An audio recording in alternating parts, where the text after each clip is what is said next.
All right, welcome back. I got a gang story for you, and this involves my lady partner that I work with. That she kicked a gentleman in the bad part of his body. I looked that one up on RealCopStoriesVideos.com. Really good officer, good partner, good partner.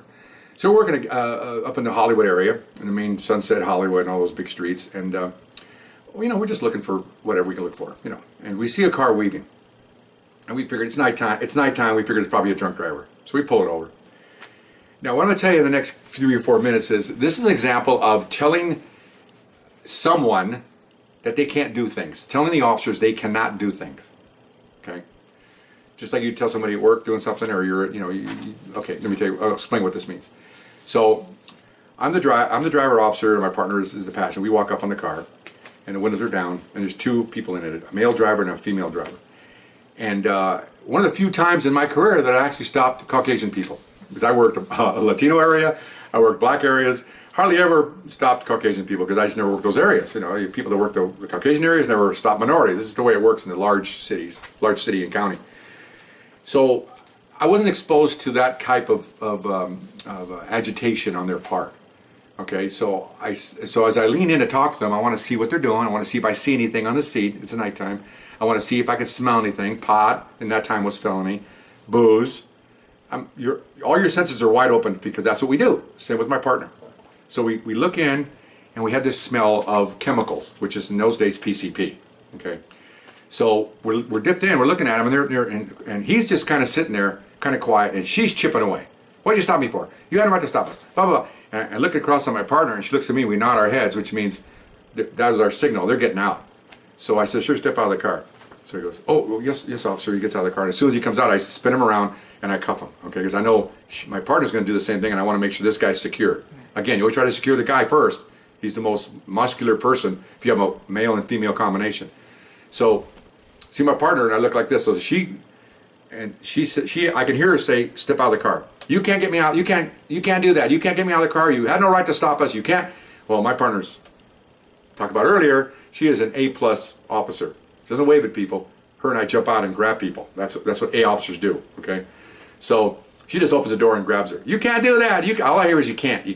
Spins her around. "You can't do this." Boom, on the hood or part of the roof to cuff her. And I'm coming around the back. I think something's going to happen here, but my partner can take care of herself, but I want to make sure that everything's okay. "You can't do this. You can't search me. You can't cuff me." Well, she's cuffing her. She's searching her. "You can't go into my pockets." Okay, my partner, "Just shut up. Oh, you can't talk to me that way." It's just can't, okay? "Yes, we can." "No, you can't." Okay, so then we put him over to the curb. I tell my guy's pretty docile, the male part. He just goes, "Sit down on the curb." We get him out between, we don't put him between the cars. We don't stand there because if some drunk driver takes our car out, lams him into all of us, he'll take out our legs. I like my legs, okay? I want to protect the citizens' legs.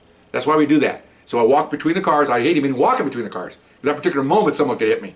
But I get through the cars, sit down at the curve, because we're already away. Police stop like this. We're over here off the side, so we have a lot of room here. So he sits down. Partner comes over, "Sit down." "You can't make me sit down." Oh, I'm standing there going, "Oh, this is getting old." Okay. And he looks at her and goes, "Just sit down. They can't make us do that." And next about that time, my partner grabs her shoulders and just slams her down on the curb. Okay. "Shut up. You can't make me shut up." I mean, it's like, oh my God. And these people are like 25, 26-year-olds, probably went to some college, probably studied, law or civics, and now they know everything about everything. They don't know nothing. Okay. So then, so I look at her and I go, "Do you want to search?" She goes, "I'll search." Okay, so I'll watch them. Okay, fine. So she's up there, she's searching. She opens up the glove box. She looks up, nods her head, pulls out in the old days they had these Alka-Seltzer glass containers, the Alka-Seltzer to come in. They're like tubes. Holds up the tube and there's like 4 or 5 black, what we call Sherm cigarettes. They're Sherman brand black cigarettes that they dip the tips in PCP and then they smoke it. They only puff it like one time, then they put it out because one dip is about $20. I work narcotics later on. One dip about that deep is $20 in the cigarette, but you get about 10 puffs out of it. What you do is you put this in your mouth, you light it, you take one puff and you put the fire out. So because you get high with one hit of PCP because it's an animal tranquilizer. Okay, that's another story about PCP that one of our officers smelled in a coffee room. Okay, on RealCopStoryVideos.com. That's a good one too. Look that one up. So anyway, so my partner says, "Hey, what's this?" "Oh, I don't know. I found it in your glove box." "Oh, you can't search. You can't do that." "Yes, we can." "No, you can't. No, you can't." There's a musical. "Yes, I can." "No, you can't." I don't know. Anyway, so okay, fine. So I go, "Well, sir," I said, "you're both going under arrest. So you can't arrest us." I said, tell her to shut up. Shut up already. I said, well, it doesn't really matter. So, sir, you both are under arrest, and I'm gonna, if she doesn't stop talking, I'm gonna impound your car. You can't impound my car. We had hand radios in. Give me a tow truck on license 123457. Thank you. Click. We're gonna impound your car. Oh, now you got to keep her mouth shut. It's your girlfriend, right? Okay, well, okay. Sorry about that. Too bad. So we searched some more. We didn't find any more. We found an old burnt cigarette in the ashtray. They were a little high, but not bad. Otherwise, we would have picked him for DUI. But I think she was doing most of the smoking. And so here comes the tow truck. You can't do that. You can't do that. We're doing it. Hook it up. Now she's yelling at the tow truck driver. You can't do that. You can't. He just looks at her like, he just hooks up the car. He's got his job to do. Get his tow money. He doesn't care. Off he went.